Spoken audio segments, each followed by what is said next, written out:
Je mange une poire. Tu manges une poire? Mhm. D'accord. Bon alors, est-ce que tu me racontes la guerre 39-45? Oui, qu'est-ce que tu veux savoir? T'avais quel âge déjà quand ça a commencé? Quand ça a commencé, j'avais 10 ans. J'avais 10 ans puisque c'est en septembre 1939, je crois.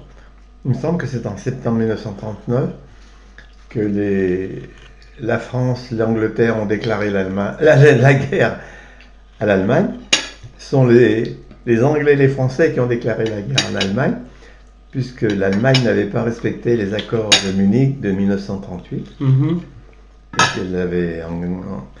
qu'elle avait envahi les Sudètes, qu'elle avait envahi l'Autriche, Mais- la Pologne, etc. Toi, on... Mais je peux me tromper, hein. on pensait quoi de la guerre à ce moment-là? On te disait quoi, genre? Ta mère, ton père, ils disaient quoi? Ben, à 10 ans, à quoi je pensais? Je pensais à être le premier à l'école. On se bagarrait avec Simone Duby, Robert Belfix. On était à tour de rôle le premier à l'école. Alors, c'est à ça que je pensais à cette époque-là. Mais la guerre, on m'en foutait. Hein. La guerre, c'était rien du tout. Ah oui? Ben non, c'était surtout, Oui, surtout. pour moi, quoi. mon problème, le problème d'avoir le certificat d'études. Et à partir de... Néanmoins, il y avait quand même mon père qui avait 34 ou 35 ans.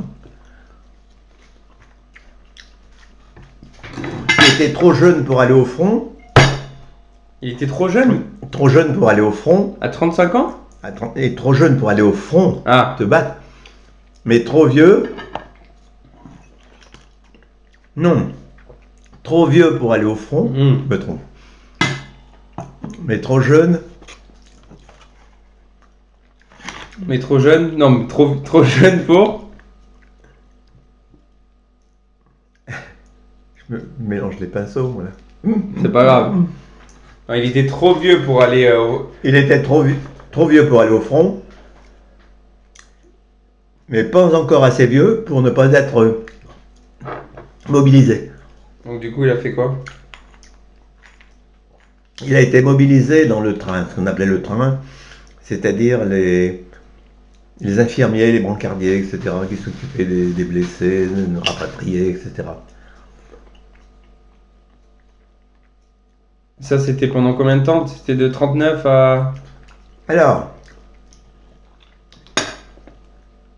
on ne s'est pas rendu compte de la guerre, parce on l'a appelé comment, de septembre 39, la déclaration, jusqu'à mai 40, l'attaque de Hitler, c'est ce qu'on appelait la drôle de guerre.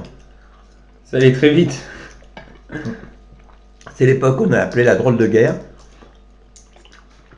Les deux armées étaient chacune derrière leur ligne, les Français derrière la ligne Maginot, les Allemands derrière la ligne Siegfried. Et à partir de Ils quand? s'observaient, rien ne se passait. L'état-major français avait dit la ligne Maginot est infranchissable. On est tranquille. Ils avaient oublié qu'il y avait un trou, c'était la forêt des Ardennes. Et même avec la forêt des Ardennes, ils étaient tranquilles, ils disaient comment voulez-vous que des chars ou des fantassins traversent une forêt aussi difficile. Hélas pour eux, c'est bien là que Hitler a décidé de passer avec sa Wehrmacht, ses chars puissants qui démolissaient tout devant leur passage. Donc il a contourné la ligne Maginot, il a contourné les Anglais qui se trouvaient en Belgique, je ne sais pas dire de bêtises. On s'en fout.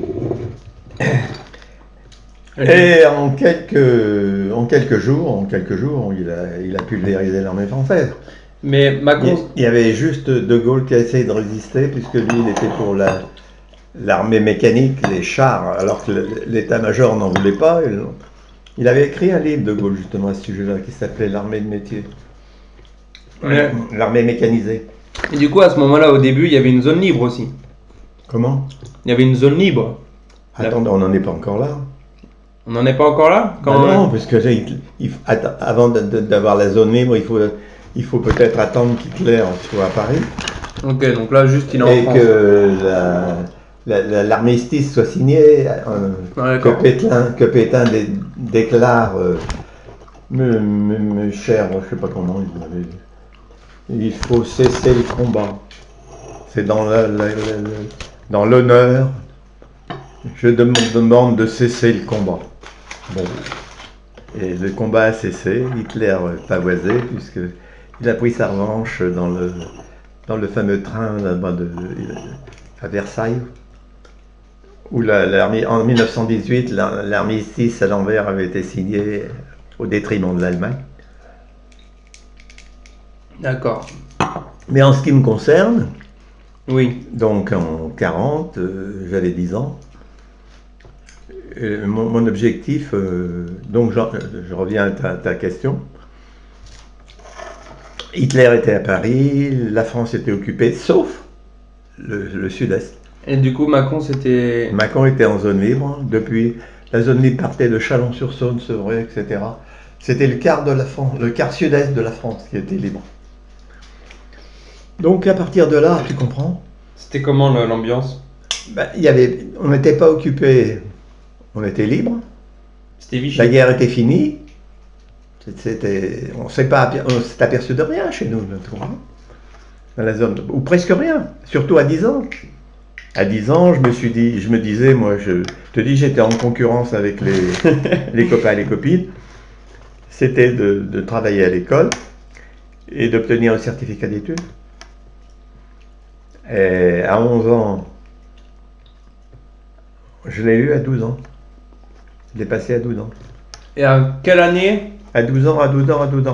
Alors on se bagarrait, je te l'ai dit, avec Simone Duby, Robert Belfix. Simone Duby, c'était soit moi, soit elle qui était le premier de la classe. Robert Belfix, c'était mon copain avec qui j'ai joué au foot à crèche après. Puisqu'on était voisins avec la grand-mère, tu sais. Là. Donc on était bien copains avec Robert Belfix. Et on jouait au foot ensemble, là-bas souvent avec un ballon de cuivre à peine tout à fait crevé. Les vieux ballons là. Mais on jouait sérieusement. Et puis il était considéré, Robert Belfix. Mon père avait demandé un jour à l'école de me séparer, de le jeter à côté de lui. Et à partir d'une certaine époque, j'ai eu de mauvais résultats. Et il en a parlé à mon instituteur, qui était Monsieur Couturier. Monsieur Couturier, un gentil garçon.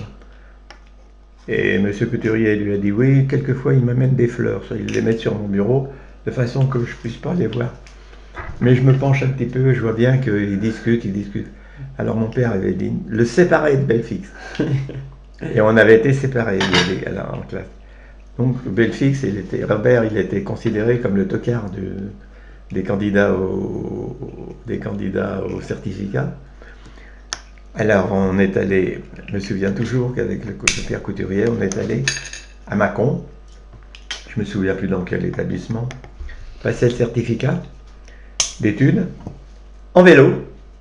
On est allé en vélo, je me vois encore là. Et devine ce qui s'est passé, les résultats.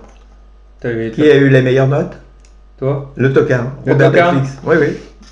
C'est lui qui a eu les meilleures notes au certificat. Ça, je m'en souviens toujours et je m'en souviendrai toujours. Mais du coup, ton père... Alors, mon père était dans le... Quand il... Dans le train, mais au moment où... C'était la zone libre. Quand la France était séparée en deux. Quand la France a été battue, il a été fait prisonnier immédiatement. Ah oui? Comme beaucoup de militaires ont été faits prisonniers.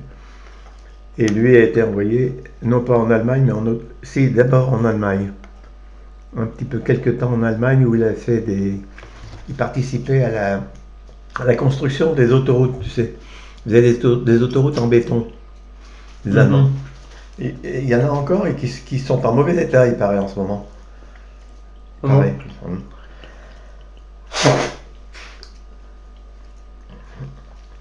Alors, il travaillait comme des sagouins parce qu'il se faisait engueuler. Parce que pour faire les piles de pont, par exemple, il y a des branchages, tu vois. Et puis il fallait balancer les pelles de béton très fort, de manière que les gros cailloux reviennent à l'intérieur et que le béton fin soit à l'extérieur. Alors il balançait comme ça, doucement. Puis quand il débranchait, il voyait les gros cailloux, il était en colère.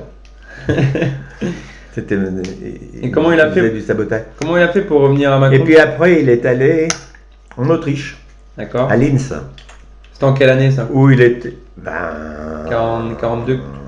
en 41. 41 directement. 41, oui, 41. Oui, il n'est pas resté longtemps, il est resté 1 an. Après, il est revenu à Macon? Et bien, il était dans une ferme là-bas, comme chez lui. Il travaillait, et puis un jour, il s'est fait blesser, il a pris un phégmon. Je sais pas, je me souviens plus comment il s'est débrouillé pour rentrer en France. Il paraît qu'il y avait qu'en France qui pouvait le soigner sérieusement. Alors, c'était difficile. Il devait rentrer en zone, se faire soigner en zone occupée. Il est arrivé à Châlons. C'est là où ils se sont débrouillés pour trouver un passeur. Et puis, ils sont passés en douce à Sevray. Ils ont passé la frontière, alors qu'elle était bien sûr gardée par des sentinelles allemandes, des troupes qui circulaient sans arrêt pour surveiller la frontière.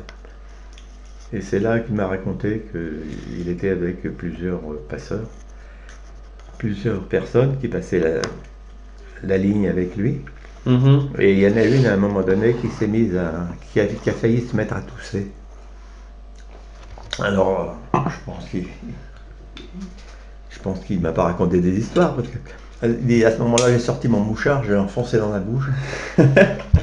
Et puis, ça s'est bien passé. Ils sont passés comme ça. Puis, il est arrivé à Mâcon, où il a été soigné, là, bien sûr. Et puis, après, il n'a jamais été inquiété, plus jamais, jusqu'en 44, le fameux 44 là. Où il n'y a plus de zone libre. Il n'a jamais été inquiété, recherché. Ok, tant mieux. Puis c'est à ce moment-là, après le certificat d'études, 13-14 ans, que j'avais décidé de travailler avec. À la ferme? J'avais d'abord décidé de travailler avec ma mère, puisque mon père était prisonnier. Bon, ça s'est fait comme ça. C'est peut-être un peu de ma faute, parce que après, je l'ai regretté. Je l'ai regretté, puisque j'ai plus voulu continuer à l'âge de 20 ans. Mais du coup, en 44, En 44 quand il n'y avait plus de zone libre, là, Ah non, ça s'est commencé, c'était plus tôt que ça. Là, c'était avant? En 42. À 42, En 42, la zone libre a été liquidée. Ça s'est passé au moment où les... Je croyais que c'était avant la fin, moi. Oui, ça commençait à aller mal. Mais il faut mettre les choses dans l'ordre. Parce que jusqu'en 41, Hitler et Staline avaient passé un accord de non-agression. T'as pris tes cachets? Un accord, oui. Ils avaient passé... L'Allemagne et la Russie avaient passé un pacte de non-agression. Donc jusqu'en 41, les Russes étaient partisans et supportaient l'Allemagne. Oui. Dans leur guerre. Et puis Hitler a trouvé à ce moment-là qu'il lui fallait de l'espace vital pour nourrir son armée. Il lui fallait de la place. Il lui fallait de l'espace, et il lui fallait des victuailles, il lui fallait tout ça. Alors il a rompu le pacte et il a attaqué la Russie en 41. Mais c'est à ce moment-là, tu sais, que la Russie a réussi à résister, Stalingrad. C'était un peu le même scénario que Napoléon en 1812, la Bérésina et tout ça. Et les Allemands ont subi le premier revers. Et les Alliés, à ce moment-là, ont contre-attaqué. Ils étaient déjà organisés pour le faire. Et c'est au moment où ils ont débarqué en Algérie, en Afrique du Nord. Hitler a vu le danger et il a dit, ah, ça y est, ils vont par l'Afrique du Nord, ils vont débarquer en France. Par le sud. par le sud et peut-être par le nord. Ben, enfin, le nord, c'est en 44 qu'ils l'ont fait aussi, Oui, c'est ça. le Bien. siège. Ouais. Ok. Mais en C'est- 42, déjà, il avait prévu le coup que Ça pouvait qu'il y arriver. avait un risque de débarquement, et donc il a envahi la zone libre. D'accord. Ah, c'est pour ça alors. Voilà. Alors donc en 42, on n'était plus libre, on avait les boches partout. Et- Dans le château là-bas à Varennes, tu sais, là-bas, ils étaient là-bas en garnison. Est-ce que tu te rappelles quand tu as appris ça? Genre, c'est tes parents, c'est au journal qu'il n'y avait plus de zone libre. J'ai pas appris par le journal, je l'ai vu de fait. C'est juste Je un les ai jour, vus débarquer. tu t'es réveillé un jour et t'as vu les Allemands? Bien sûr, Ah on oui. les a vus arriver. Et puis, il y en avait même plusieurs qui étaient allés. Donc c'est un officier qui est la famille à côté de chez nous, puisqu'on habitait au bois de Varennes, tu sais, là-bas dans la maison que tu connais. Mhm. À côté de chez nous, il y avait une famille qui s'appelait Gentil, qui avait d'ailleurs une jolie fille que j'ai bien connue. Mais le père était aussi prisonnier, et donc Madame Gentil hébergeait un officier allemand. Ah oui? Et on les voyait tous les jours se promener ensemble, etc. Alors, on n'a jamais su ce qui s'était vraiment passé, mais on imagine que Madame Gentil Elle était pas si gentille que ça. avait peut-être collaboré. Collaborer. Donc tu vois, c'était pas tellement drôle, puisqu'il y avait toujours les Allemands sur le dos, il fallait faire attention. Et puis à ce moment-là, on a été traité comme tout le monde, c'est-à-dire que pour avoir du beurre, pour avoir des trucs comme ça, de la viande, etc., il fallait des tickets d'alimentation. C'était la pénurie qui commençait. Voilà. Et comme.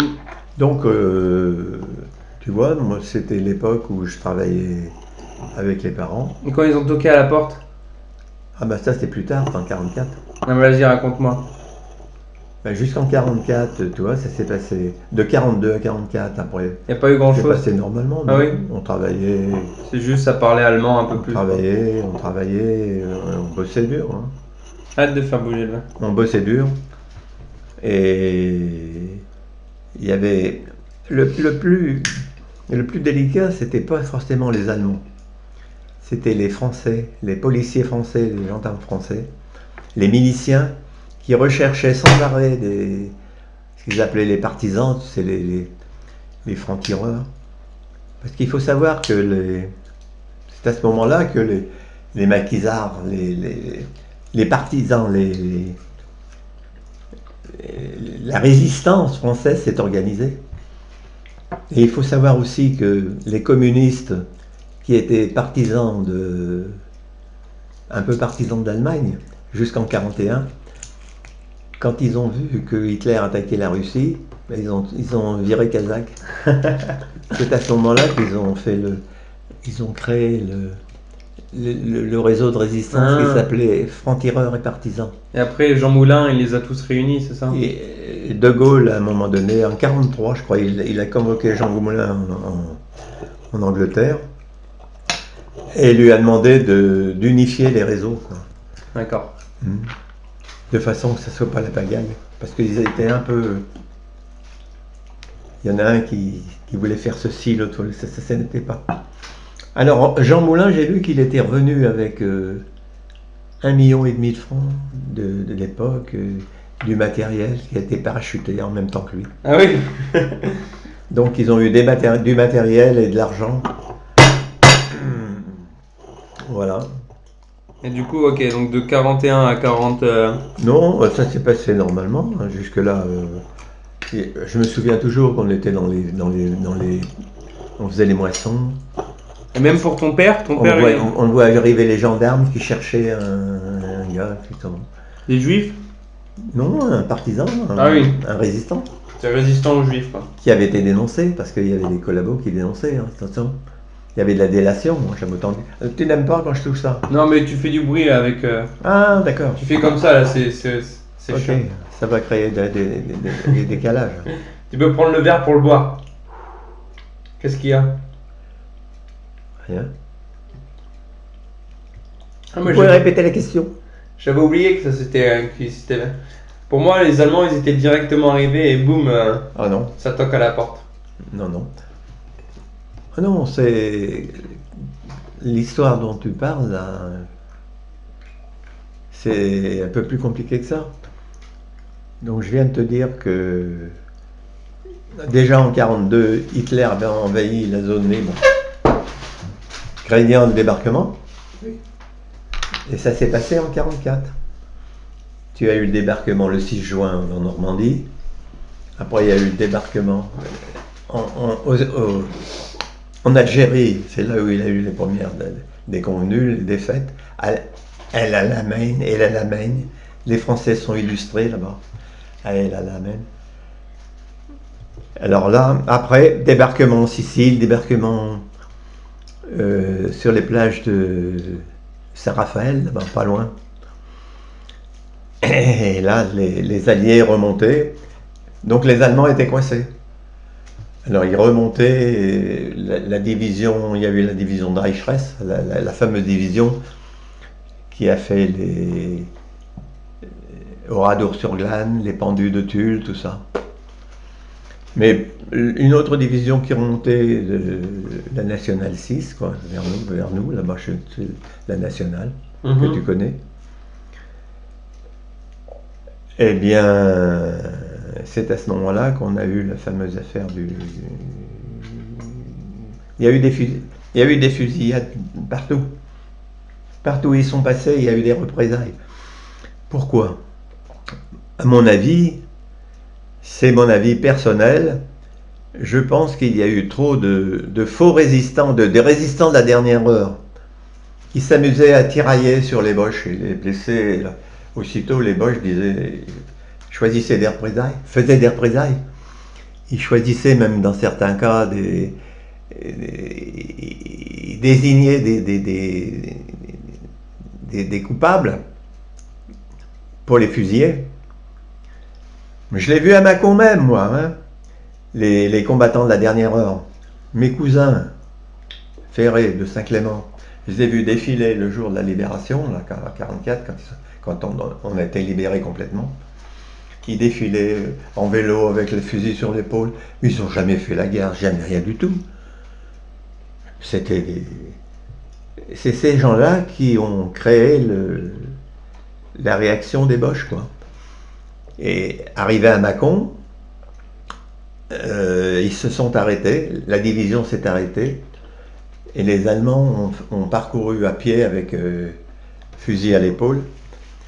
Ils ont visité toutes les maisons, et ils ont ramassé tous les hommes. La tienne aussi? Ben oui, je te l'ai dit. Raconte-moi. J'arrive, attends. Ils ont ramassé tous les hommes et ils les ont groupés dans le lavoir là-bas. Il y avait un lavoir, tu sais, les anciens lavoirs. Il y avait de grands espaces, ils les ont groupés là.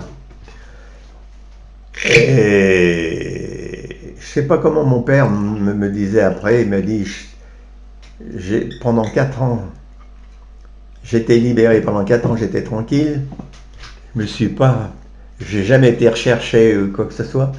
Il faut bien que je me fasse prendre au dernier moment par les Boches. C'est incroyable, il était mauvais. Il était aussi, lui, dans le groupement du lavoir avec les autres. À ton père? Bien sûr, bon il y était, oui. Avec tous les autres regroupés dans le lavoir. Alors, les Allemands, au cours de... Je ne sais pas comment mon père a été chopé, il devait être sur la route, parce qu'il n'était pas chez nous. Ils sont arrivés chez nous, c'est là qu'ils ont demandé à ma mère. Les hommes de ma mère, ils sont partis. Et c'est là qu'elle m'avait demandé, les Allemands, s'ils arrivent, elle savait qu'ils recherchaient. Elle me dit, va donc te coucher en haut, dans la chambre. Tu te mets dans le lit, puis je dirais que si jamais ils diraient que tu es malade, s'ils me demandent. Mais ils n'ont pas demandé. Une chance, sans ça, tu penses bien, en 1944, j'avais 15 ans, 9 et 5, oui, 15 ans. Ça, j'y avais droit, hein. Terroristes, ils n'ont pas assisté, ils sont partis. Et les hommes étant groupés là-bas, et ils ont continué à chercher. Tout d'un coup, ils étaient sur la route là-bas. Ils voient arriver Alfred Luto, Coco on l'appelait. Ah, il était un peu simple d'esprit. C'est le fils du maire? Non, non, non, Luto, c'est le deuxième fusillé, ça. Il traverse la route, il était, paraît-il, il le poussait. Mais arrêtez de m'emmerder, il disait que tu vois. Il croyait qu'il allait voir le dessus sur les Boches. Ils l'ont fait passer là-bas vers le lavoir, ils l'ont mitraillé. Puis pendant ce temps, il y en a d'autres qui cherchaient dans la maison à Duby, qui est à côté, à côté du lavoir, la ferme Duby. Ils ont cherché, et Paul Duby était couché dans le loge des chevaux. Il se cachait là, dans l'eau. Ils l'ont fait sortir, passer devant. Donc on a eu 2 fusils. Plus un de mes copains du Surgé qui a été tué vers Crèche, là, plus. Mais pas dans les mêmes conditions. Alors après, en entendant les coups de fusil, de mitraillette, mon père me dit, on n'a pas hésité, on s'est précipité là-bas dans le couloir du lavoir, puis on s'est répartis dans les champs, dans les vignes, partout. On les a pas revus jusqu'au lendemain. Puis les Boches sont partis après. Ils sont partis en laissant des fusillés partout. À Mâcon, il y en a eu. À Cluny, partout, il y a eu des... Tu peux y aller partout, tu as des monuments spéciaux aux fusillés de 44, des bagues de 44. Voilà. En gros, c'est ça. Et ça, c'était combien de temps avant la libération de la France? Ben, c'était en cours, hein, là, puisque le 6 juin était passé. C'était quelques semaines, quelques mois? Non, dans les semaines qui sont passées. Il y a eu la deuxième DB qui a pris Paris. De Gaulle est arrivé. Puis... Mais c'était pas fini, parce qu'après, il a fallu, ils ont continué pour prendre... Il fallait prendre Strasbourg, il fallait reconquérir... Les Allemands sont vachement défendus, hein. Ça n'a pas été simple, hein. Ça n'a pas été simple. Ils sont restés. Il a fallu attendre 45, mai 45, puisque c'est le 8 mai, ça s'est terminé en Allemagne. Et là, c'est à Berlin où les Russes ont... Je crois que les Russes ont revendiqué la victoire, puisque c'est bien eux qui ont pris Berlin. Après, ils se sont entendus avec les Alliés pour partager Berlin. Et sinon, pour revenir à toi, Mamie, tu connais qu'elle faisait Mamie, elle, pendant ce temps? Quand toi t'avais 15 ans, elle en avait 15 aussi, 14? Mamie, elle travaillait. Elle a pas eu de problème, t'as Non, des histoires non. avec elle par rapport à... Les femmes n'ont pas eu de problème. Non, on continue à travailler. On continue à travailler. Et Laurent Delbecq? Ben, Laurent Delbecq, il n'a pas eu de problème non plus. Mais il n'a pas été mobilisé, lui, je crois. Non. Tonton Maurice, le fameux Tonton Maurice, lui, fait partie de la résistance. Oui. Il faisait partie d'un réseau de renseignement. Il renseignait le maquis, etc. Mais quand ça allait vraiment mal, je me souviens, on nous a envoyé, nous les gamins,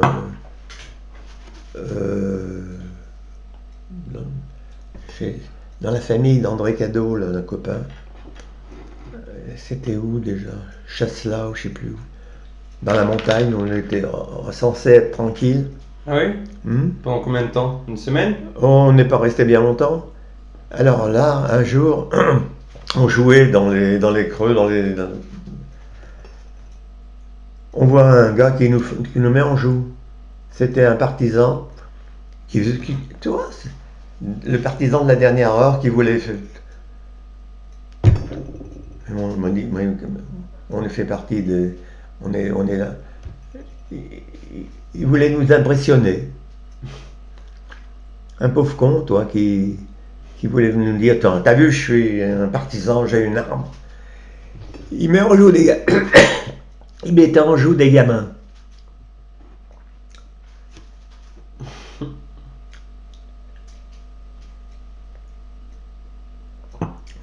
Tu vois, il n'y a pas de quoi pavoiser, hein, c'est pas... On n'a pas des héros. On a passé la... Puis après, ça a été la victoire. Et voilà, Fin de la guerre. 45, fin de la guerre. Et après ça, t'as fait quoi? Bah, j'ai continué à travailler avec les parents jusqu'en 49. Travailler dur. On travaillait dur. Et puis en 49, donc, je suis allé faire mon service militaire. C'était 1 an à l'époque. Donc j'étais affecté à Villacoublay, t'es au courant. Au GAL, au groupement aérien d'entraînement et de liaison. Il y avait juste un petit zinc de rien du tout. On le tournait, on le faisait laver. Il faisait un petit tour puis on revenait. C'était ça pendant 1 an? Pendant 1 an. En réalité, ce qu'on a surtout fait, c'est que on a participé à la création des baraques. Il n'y avait rien là-bas. C'était pas le Villacoublay d'aujourd'hui. Hein. Il n'y avait rien. Alors on construisait des baraques. Et notre rôle à nous, c'était de mettre les parquets. On clouait les parquets. Je m'entendais que les parquets, ils étaient cloués comme... Comme à l'arrache. Oui. Je me vois toujours en train de clouer les parquets. Voilà. D'accord, bah merci. Ça suffit? Moi, c'était bien sympathique. Hein. Bon. J'ai appris des nouvelles choses. Mais par exemple? Bon, plein de choses. Juste, ça fait un petit... Plus sur ton père, ce genre de choses. Je savais pas tous les détails, même sur toi. Je savais pas que le père, il était pris avec les Allemands. Enfin bref. Non, c'était cool. C'était un petit... Non, je peux te dire encore, si tu veux, Oui. que mon père était complètement déboussolé quand il est rentré d'Autriche, là. Ah oui. Sur les problèmes de pouvoir d'achat, la valeur de l'argent par rapport à ce qu'il avait connu avant. Tant et si bien que il trouvait que ma mère me donnait trop d'argent. Ah oui. Déjà à cette époque-là, tu vois. Oh, ben alors il disait, ben oui, ça fait beaucoup ça. Pour ça que je suis pas tendre avec eux maintenant. Dans mes mémoires, j'ai pas été tendre avec eux. Et puis en plus de ça, j'étais utilisé comme commis de ferme, sans salaire, sans rien. Et même au moment de me marier, il fallait que je retirais encore. Il fallait retirer l'argent pour m'acheter des chaussures sur mon livret de caisse d'épargne. Il n'avait pas les moyens de me payer ça. T'appelles ça des parents, toi? Et comme un gros con naïf que j'étais, je me suis laissé berner, je me suis laissé faire. Je pense que j'y trouvais bien. Ça serait aujourd'hui, ça se passerait pas comme ça.